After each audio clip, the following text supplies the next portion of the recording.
A millionaire CEO finds a homeless boy at his wife's grave, then realizes he knows that face. The rain hadn't stopped in hours. A low fog crawled between the gravestones, blurring names that time had already begun to erase. Oliver Grant's umbrella hung useless by his side as he knelt at the base of the marble headstone. Claire Bennett Grant, beloved wife. 1981, 2006. Until the stars forget to shine. He ran his fingers across the engraving, tracing the letters like a ritual. 19 years. 19 visits. Not once had he missed this date. And yet this year felt heavier than all the others combined. Maybe because the silence had started to echo louder inside him. But as he reached into his coat for the letter he always brought, never opened, always rewritten, his eyes caught something at the base of the adjacent grave. A pair of torn sneakers. A bony leg curled under a dirty gray hoodie. A child, no older than 15, asleep against the cold stone. Oliver froze. He glanced around. The cemetery was deserted. His first instinct was to call security. But something made him pause. The boy looked too small, too fragile. He stepped closer, voice low but firm. "Hey, kid, you can't sleep here." The boy stirred. When he opened his eyes and looked up, the world stopped. Oliver staggered back. The umbrella fell from his hand and clattered against the wet pavement. He had seen those eyes before. Wide, green. A hint of gold near the center, just like Claire's. But it wasn't just the eyes, it was the slope of his nose, the way his jaw tensed, the shape of his lips. He had memorized that face, because that face belonged to Liam, his son. The son declared dead nearly 20 years ago. Oliver's voice cracked. "What's your name?" The boy blinked, unsure whether to speak or run. His voice was gravel from sleeping rough. "Eli. Do you—" Oliver hesitated. "Do you live here?" Eli shrugged. "Nowhere, really. Sometimes behind that deli on 8th. Sometimes a shelter when they got room. I come here when it's quiet." Oliver knelt again, but not before steadying himself. "How old are you, Eli?" 16, the boy said. "I think." 16. The age Liam would be, if he had survived. Oliver looked closer. He wasn't just seeing what he wanted. It wasn't grief tricking his mind. It was him. But that was impossible. Liam had died in the crash. Claire's car had gone off the bridge. They had recovered her body, but Liam's had never been found. Authorities assumed he had drowned, swept away by the current. After months of searching, the case was closed, and Oliver had buried more than just a body. He'd buried his entire heart that night. Yet now, here, was this boy. And Oliver felt something in his chest he hadn't felt in decades. Hope. "I'm Oliver," he said carefully, voice steady now. Would you come with me? Just to eat. Just for tonight. You don't have to say anything else." Eli narrowed his eyes.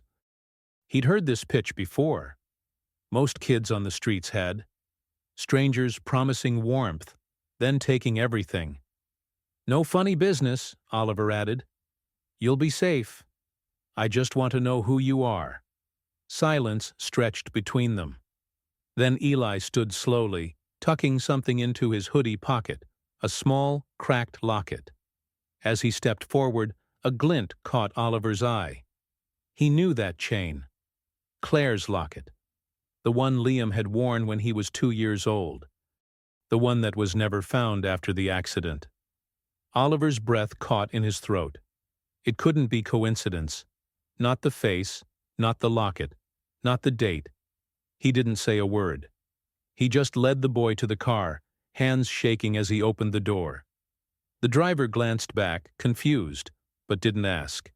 Oliver's life hadn't allowed for questions in a long time.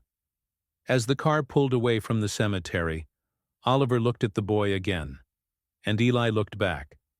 Not with trust, Not yet.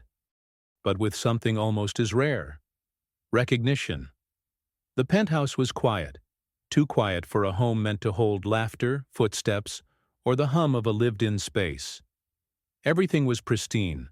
Marble floors, glass railings, curated artwork in cold tones.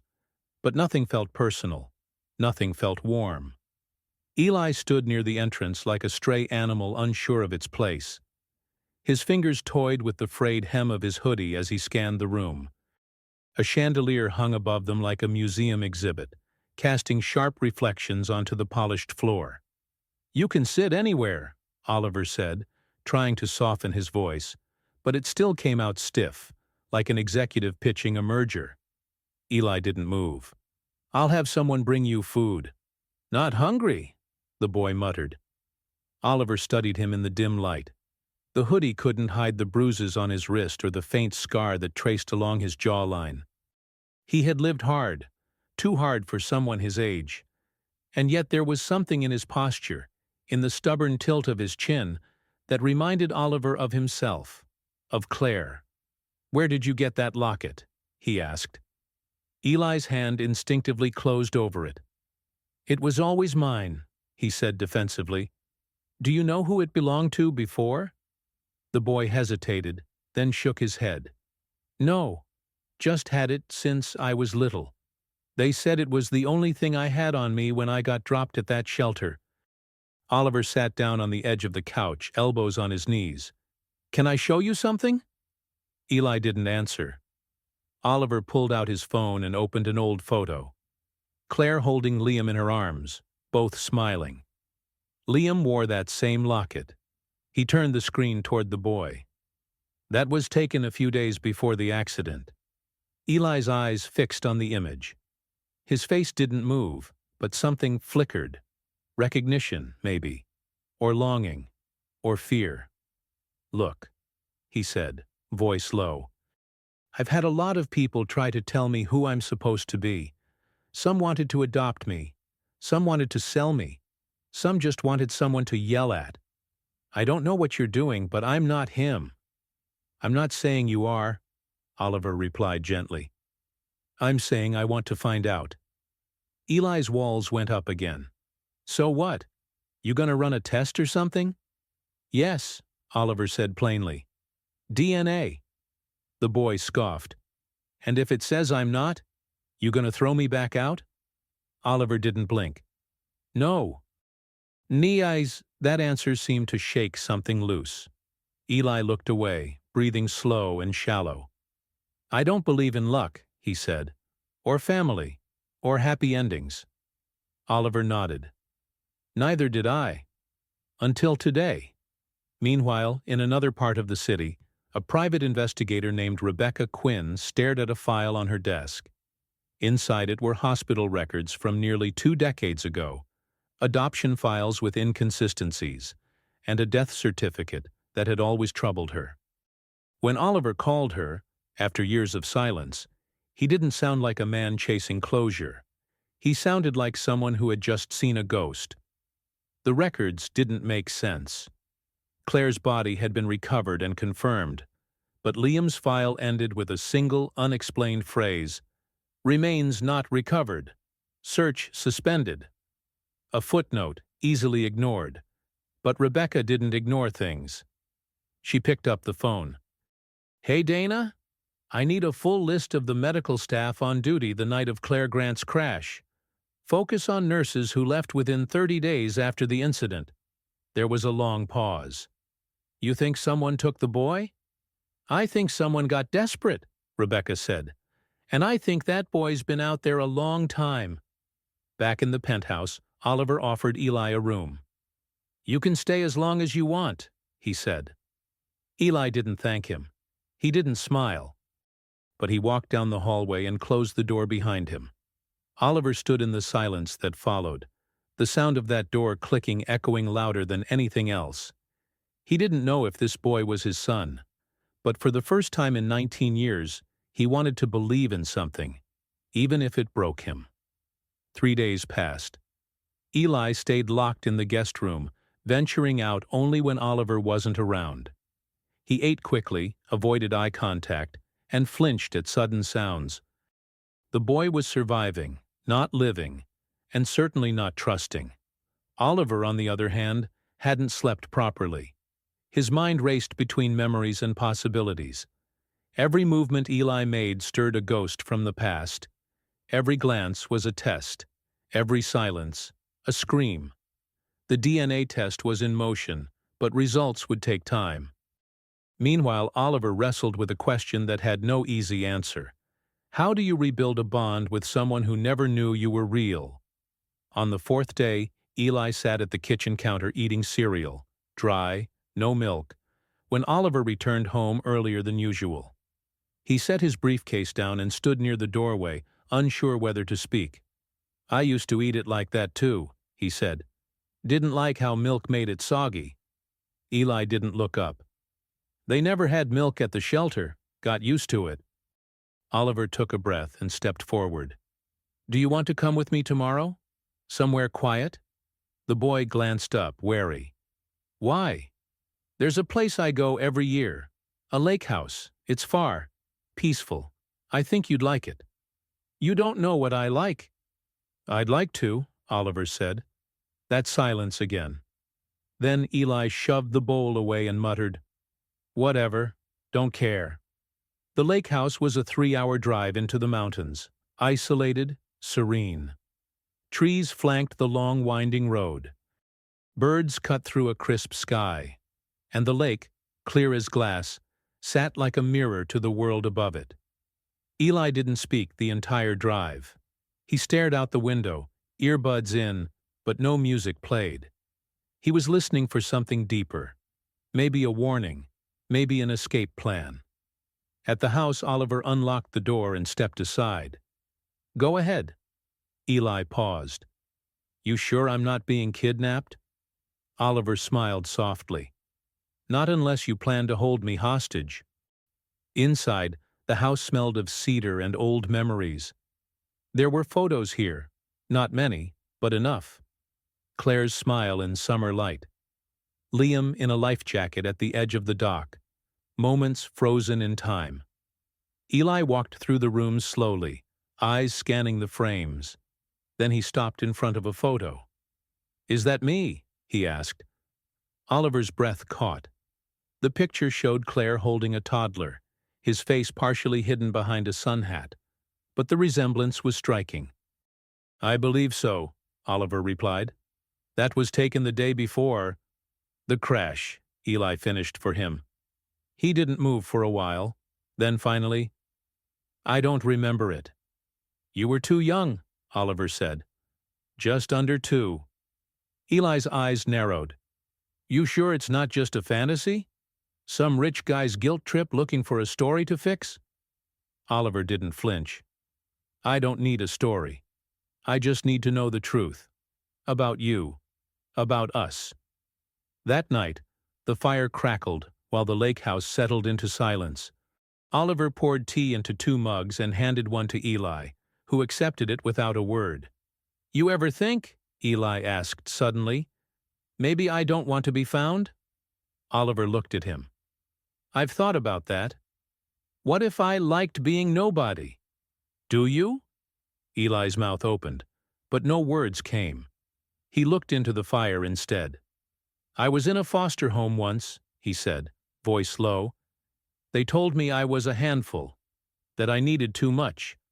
One night they left me outside, locked the door. Said I could come back in when I learned to be quiet." Oliver clenched his jaw. "I was 6. He didn't speak for a long time after that. Neither did Oliver, because some truths didn't need answers. Just presence. 2 days later, Rebecca Quinn called. "I found her," she said. "Who?" Oliver asked, heart pounding. "The nurse. Her name was Angela Ward. She worked the emergency shift the night of the crash. Quit her job 2 weeks later. No forwarding address. But records show she adopted a child without paperwork 5 months after the incident." Oliver gripped the phone. "Where is she now?" "She died 8 years ago," Rebecca said. "Ovarian cancer. No known relatives. And the boy?" She called him Eli. Oliver's chest tightened. It's him. I believe so, she said. The DNA test will confirm it. But emotionally, you may want to start preparing. This won't be a clean reunion. That evening, as Eli stood outside on the dock, watching the stars ripple across the lake, Oliver joined him. I got a call today, Oliver said. Eli didn't turn around. Yeah? There's a nurse, Angela Ward. She took a child home from the hospital after the crash. No legal adoption, just took him. Eli stayed silent. She raised him until she passed. That child's name was Eli. The boy's jaw clenched. I remember her. I think she loved you, Oliver said. In her own way. She did, Eli admitted. She just didn't know how to show it without hurting. I'm not her, Oliver said. I know. They stood side by side, two silhouettes against the moonlit water.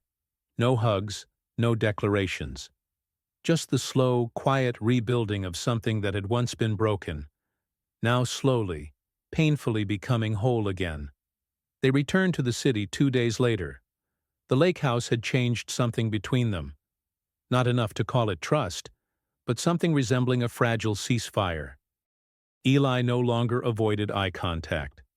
Oliver no longer walked on eggshells. At home, the silence between them was now filled with cautious curiosity. They began to test the boundaries of conversation. Small things. Eli asked about the view from Oliver's office. Oliver asked if Eli had ever seen snow up close. Each answer was a brick in a bridge neither of them knew they were building. Meanwhile, Rebecca Quinn continued her quiet work in the background. She visited the shelter Eli had once mentioned, sifting through old intake forms. Do you remember him? She asked the director, showing a photo of Eli from a few years ago. The man squinted. That's Elijah Ward. Came in when he was about 7. Real quiet kid. Didn't speak for days. Said he didn't remember anything before his mama died. Did he mention a hospital or a car accident? No. Just said she was sick. Cancer. Rebecca took notes. Did anyone ever claim him? The director hesitated. Had one guy show up, said he was the uncle, tried to take him. But the kid freaked out, screamed so hard we had to call the cops. Man vanished before they arrived. Rebecca's eyes sharpened. Did you get a name? No. But I remember his car. Blue Buick, Illinois plates. She made a note. Loose end. Possible threat. Back at the penthouse, Eli began exploring the apartment. He found a room filled with things that didn't match the cold design of the rest of the home. An old desk with drawings taped to the inside. Crayons in a glass jar. A tiny pair of shoes in the closet. Claire had kept everything. Oliver found him there that afternoon, standing still as a statue. This was your room, Oliver said. Claire never let me change it. Eli ran his hand across the desk. Why? Because she believed, Oliver said, that maybe one day. She was wrong, Eli whispered. No, she wasn't. One evening, Oliver hosted a formal dinner for investors. Eli watched from the hallway, dressed in clean clothes for the first time in years. Dark jeans, a pressed shirt. His posture was stiff. He didn't know what to do with his hands. When a guest tried to speak with him, Eli froze. The man smiled awkwardly and moved on. After the party, Oliver sat next to him in the den. I don't fit here, Eli said. Oliver shook his head. Neither do I. Eli looked at him, genuinely surprised. You're a CEO. And still the loneliest man in the room. That night, Eli left a sketch on Oliver's desk, something he'd drawn quietly in the margins of a notepad. It was the lake house. 2 figures stood on the dock. No words, just ink and silence. But for Oliver, it was the first real sign that his son wasn't just surviving anymore. He was reaching out. Simultaneously, Rebecca tracked down hospital records that had long since been buried. Angela Ward had used an alias to file paperwork for emergency guardianship. It was never flagged, never followed up. But one note in the file disturbed Rebecca more than the rest. A redacted caseworker memo. Possibility of deliberate falsification. Internal review suppressed. Recommendation. Close quietly. She called Oliver. Someone knew, and someone let her disappear with your son. Why? He asked. I don't know. But the paper trail was buried deep. Someone wanted this gone. Permanently? Can it still come back to hurt him? Not if we stay ahead of it, she said. But you need to be careful. If this man in the Buick resurfaces, we may be dealing with more than a random lie. Oliver's eyes narrowed. Then we protect him. Not just because Eli might be his son, but because, whether DNA proved it or not, he already was. The DNA results arrived on a rainy Tuesday afternoon. Oliver hadn't told Eli about the test date. He wasn't sure what scared him more, the possibility of confirmation or the devastation of being wrong. He sat in his office, envelope in hand, staring at the seal. For a man who had negotiated billion-dollar deals without flinching, this single sheet of paper made his hands tremble. He opened it. Paternity confirmed, 99.97% match. He exhaled, but it wasn't relief. It was weight. The truth had arrived, and it carried consequences. Oliver walked into the living room where Eli sat cross-legged on the floor, sorting through a small box of sketchbooks. The boy looked up, sensing the change in the air. You got it? He asked flatly. Yes. Eli didn't ask what it said. I'm your father, Eli, Oliver said. Biologically, no doubt. Eli didn't move. He didn't cry. He just lowered his eyes. Okay, he whispered. Oliver stepped closer. That doesn't mean anything has to change unless you want it to. Eli's voice was small. It already changed. Then he stood up, walked to his room, and closed the door. That night, Oliver found a note on his desk. It wasn't long. Just 5 words, written in pen. Please don't make me leave. He stood there for a while, rereading it over and over. Then he folded it neatly and placed it in his wallet, behind the only photo he still carried of Claire. The next day, things shifted. Eli began asking questions, not about the past, but about the future. Do you think I could go to school again? Could I get my own laptop? Would it be weird if I changed my last name? Each question felt like a door opening. Oliver didn't rush. He answered calmly, patiently. When Eli asked if he could see Claire's old studio, Oliver hesitated. It's been closed for a long time, he said. I just want to know who she was. Oliver unlocked the door that had stayed sealed since the accident. Inside, the walls were filled with Claire's artwork, charcoal sketches, soft watercolors, a canvas of Oliver holding a baby boy by a lake. Eli walked the room in silence, absorbing every brushstroke like a memory he never had but always needed. She used to paint me? Every day. Eli turned toward the largest painting. It showed Claire sitting on a bench, sketchbook on her lap, while a toddler laughed nearby. I look happy, he said. You were, Oliver said. For the first time, Eli smiled. It was faint, but it was real. That evening, Oliver took Eli out for dinner, not a fundraiser or a 5-star place, just a small burger joint he used to go to before he became someone.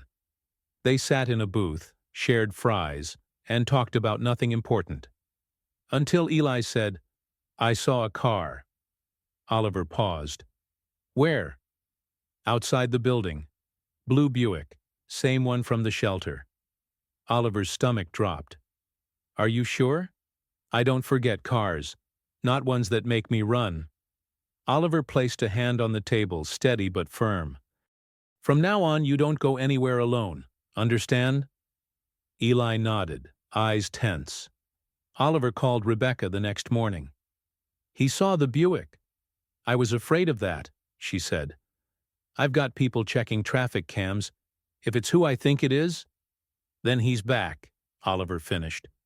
Rebecca's tone darkened.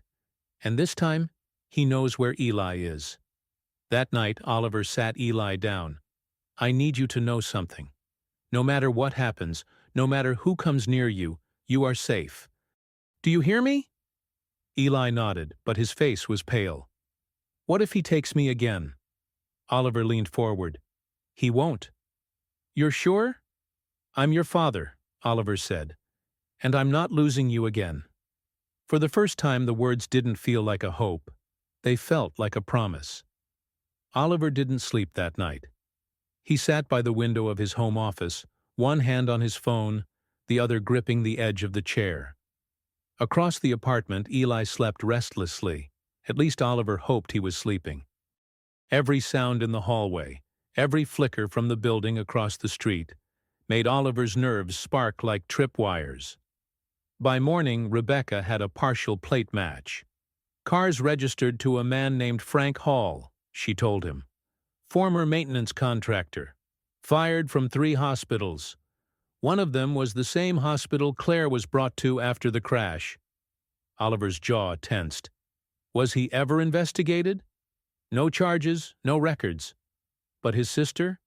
Angela Ward. Oliver closed his eyes. So the nurse who took Eli was his sister? Yes, Rebecca confirmed. Frank tried to claim Eli years later, likely after Angela died. The shelter turned him away, and now he's resurfaced. Oliver stood. I want private security on the building. Discreet, armed if necessary. You expecting him to try something? I'm not expecting, I'm preparing. That afternoon, Oliver didn't go to the office. He stayed home, working from the study while keeping the hallway camera open on his phone. Eli moved around more than usual. He played a racing game on the couch, tried to cook pasta, burned it, then disappeared into Claire's old studio again. When Oliver passed by the door, he saw something that stopped him in his tracks. Eli was painting. Not sketching, not copying, creating. His strokes were rough but focused. The canvas was a mix of color and confusion, like someone trying to translate memory into motion. It wasn't a masterpiece. It was something more sacred. It was expression.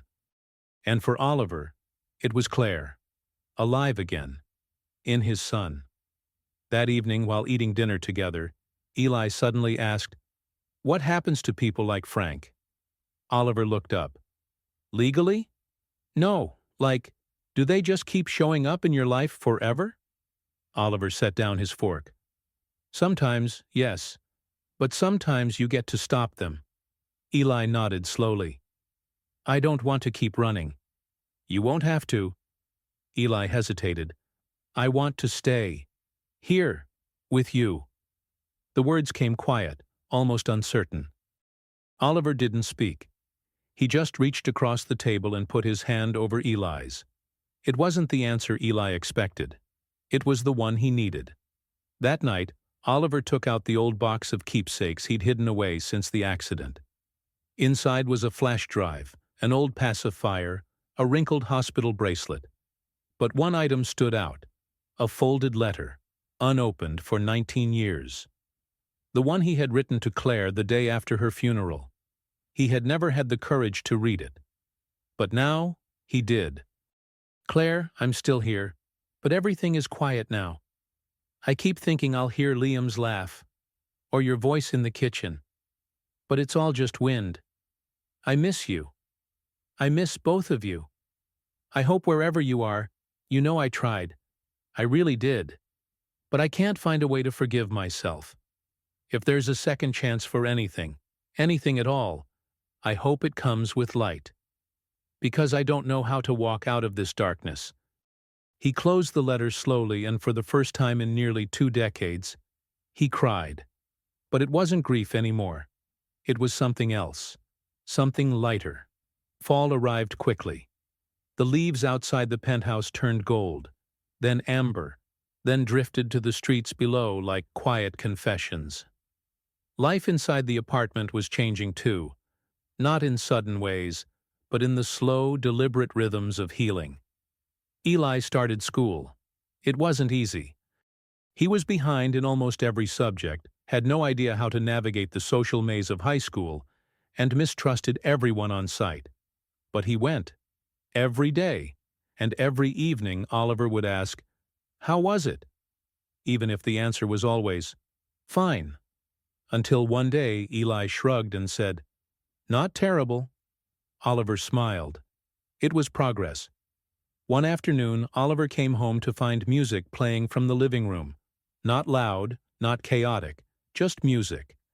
He followed the sound and saw Eli sketching on the couch, earbuds in, a small stack of books beside him. A math worksheet half finished on the table.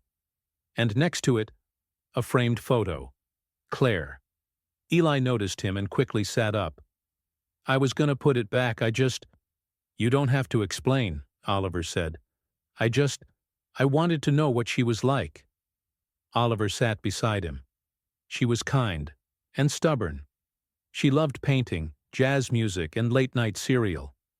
She hated mornings. And she was the only person who ever called me out without fear.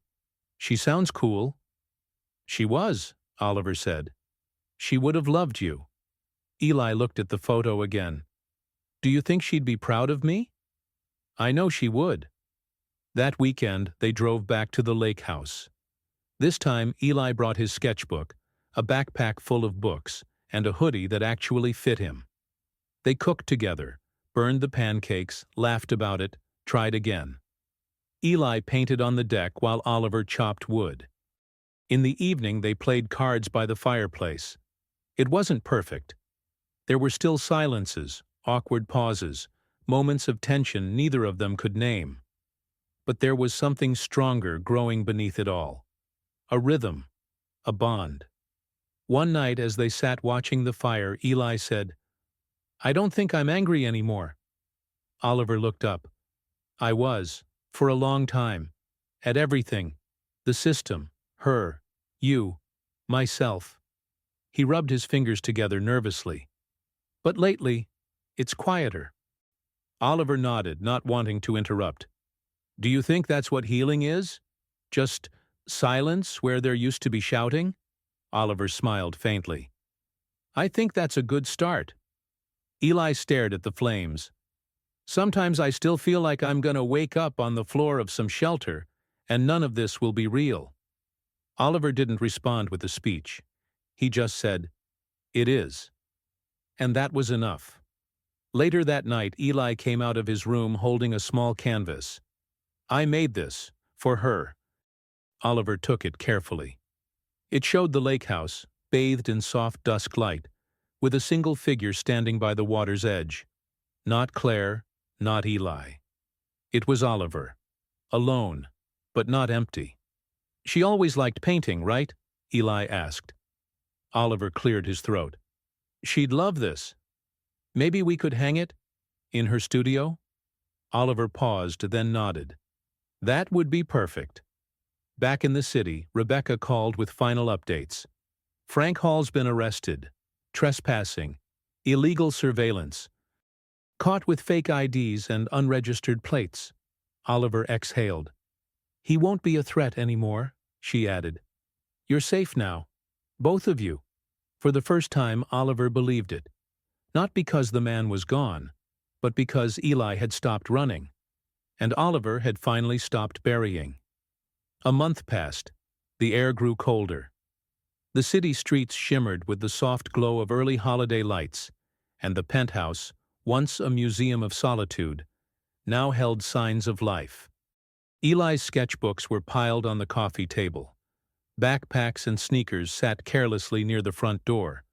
The fridge had sticky notes. "Buy more cereal," "Art Show," "Deck 12," and written in block letters, "Do not touch my paints." Oliver had never seen his home so chaotic, or so alive. One Friday morning, Oliver stood at the mirror adjusting his tie. Behind him, Eli leaned against the doorway holding a folder. "I got something," Eli said, flipping the folder open. "School's doing an art contest. Themes home and identity." I entered. Oliver turned, surprised. That's huge. Eli shrugged, but his grin betrayed him. Want to see it? He pulled out a folded paper and handed it to Oliver. The sketch was of the lake house, but different this time. The trees were more vivid, the sky brighter. And in the center, two figures, a boy and a man seated on the dock, shoulders almost touching. I titled it, What Was Missing? Oliver didn't speak. He couldn't. Instead, he placed a hand on Eli's shoulder, and Eli didn't flinch. But peace has a way of testing those who begin to rely on it. That evening, Oliver received a letter in the mail, one with no return address, just his name scrawled on the envelope. Inside, a photo.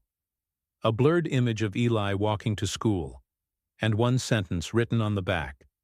You can't keep what was never yours. Oliver's hands shook. He didn't call Eli over. He didn't panic. He simply took a deep breath and called Rebecca. This isn't over, he said. Sounds like someone wants to scare you, she replied. I'll have someone watching his school, and yours. This might just be a last gasp. Or a distraction, Oliver muttered. Either way, Rebecca said. You don't tell Eli yet. Oliver paused. He deserves to know. Yes, but not when it turns him back into the boy who didn't believe in family. The next day, Eli came home beaming. I got in, he said, tossing his backpack down. Finalist. They're showing my piece next week. Oliver forced a smile. That's amazing. I'm proud of you. Eli looked suspicious. You okay? Just a long day. Eli watched him for a second longer than usual, then dropped it. But Oliver knew.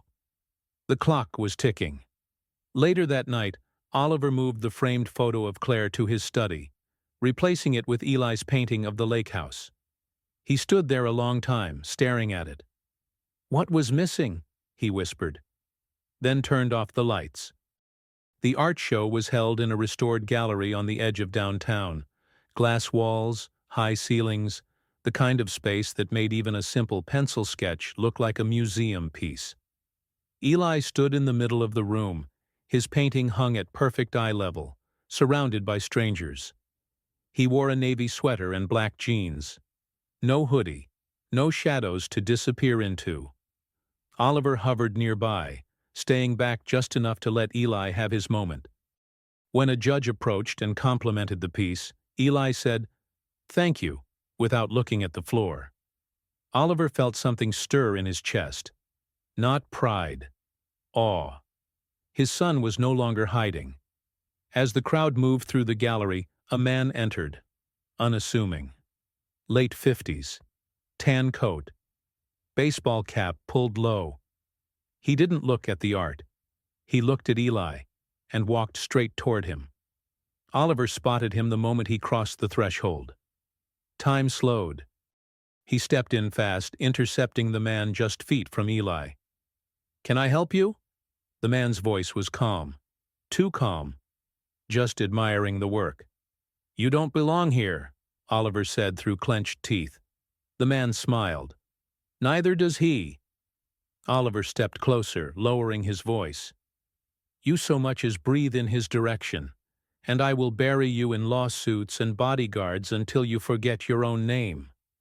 The man held up his hands. Relax, I'm just looking. Not anymore. Oliver signaled to a nearby security guard.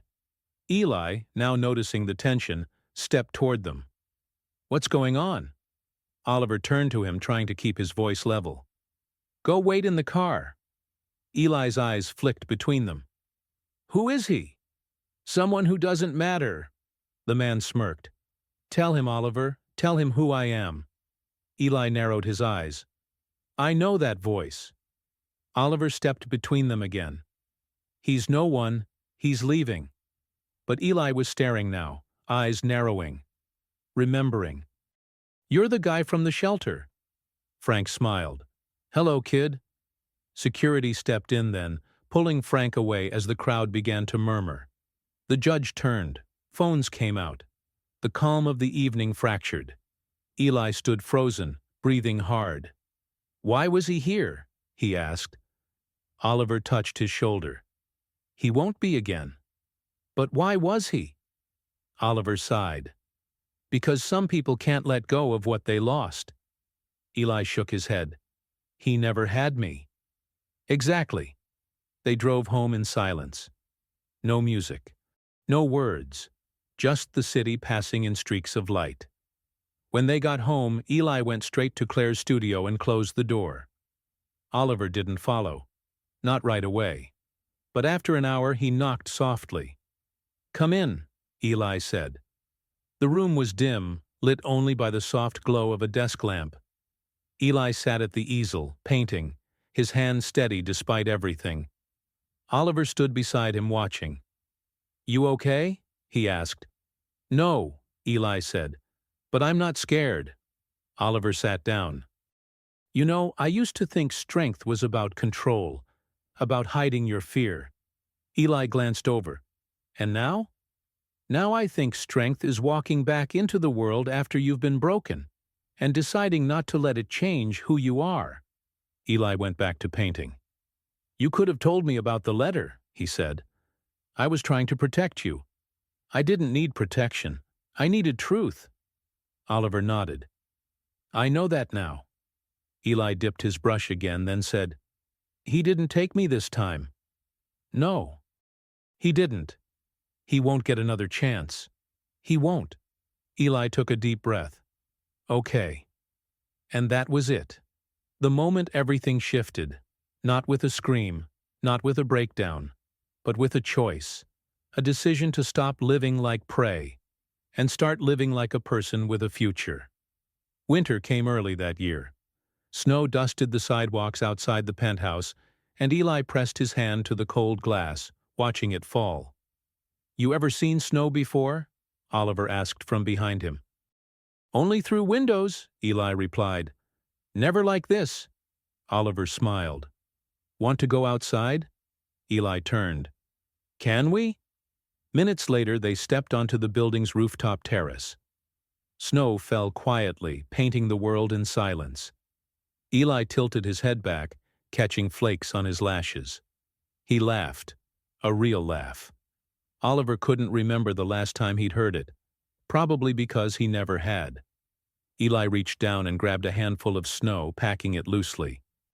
"Don't even think about it," Oliver warned. Too late. The snowball hit him square in the chest. Oliver stared at him, stunned, then bent down with a grin. "You've started something you can't stop." Later, wrapped in blankets, they sat by the windows with mugs of hot chocolate. Eli turned to Oliver. "Do you think Mom would be mad at me?" Oliver blinked. "Why would she be?" "For not remembering her." Oliver shook his head. "She'd never be mad. She'd just be happy you made it back." Eli looked down at his mug. "I still don't remember her voice. Or how she smelled. I hate that." "You'll remember what you need when you need it," Oliver said. "And some things I'll help you remember." Eli nodded. "Thanks." The next week Oliver helped him file the paperwork. Name change. Eli Grant. And on Christmas morning they stood side by side at Claire's grave. Eli placed a small drawing against the headstone, a sketch of the three of them at the lake house. Claire in the middle. Oliver and Eli on either side. "I miss you," he whispered, "even if I don't remember you." Oliver placed a hand on his son's back. "She hears you." They stood in silence for a moment longer, snow falling gently around them. Then they turned and walked back to the car. Together. Not broken, not searching, but whole. Spring arrived quietly. At the student art showcase downtown, Eli's latest painting was displayed near the entrance. The lake house at sunrise, 2 chairs on the dock, one empty, one occupied by a boy with a sketch pad in his lap. People stopped to admire it. Some asked questions. Eli didn't say much. He just smiled and nodded. Later, as he and Oliver walked home, Eli asked, "Do you think people can get second lives?" Oliver looked at him and said, "Not everyone." But you and me? He placed a hand on Eli's shoulder. We didn't just get one. We earned it. If this story moved you, take a moment to reflect on the people who've quietly shaped your life, or the ones still waiting to be found. Sometimes, the most powerful reunions happen not through memory, but through choice. What did this story make you feel? Have you ever had to rebuild something you thought was lost forever? We'd love to hear your thoughts in the comments. If you believe in second chances and stories that heal, don't forget to like, share, and subscribe for more. Because sometimes fiction feels like truth, and truth feels like home.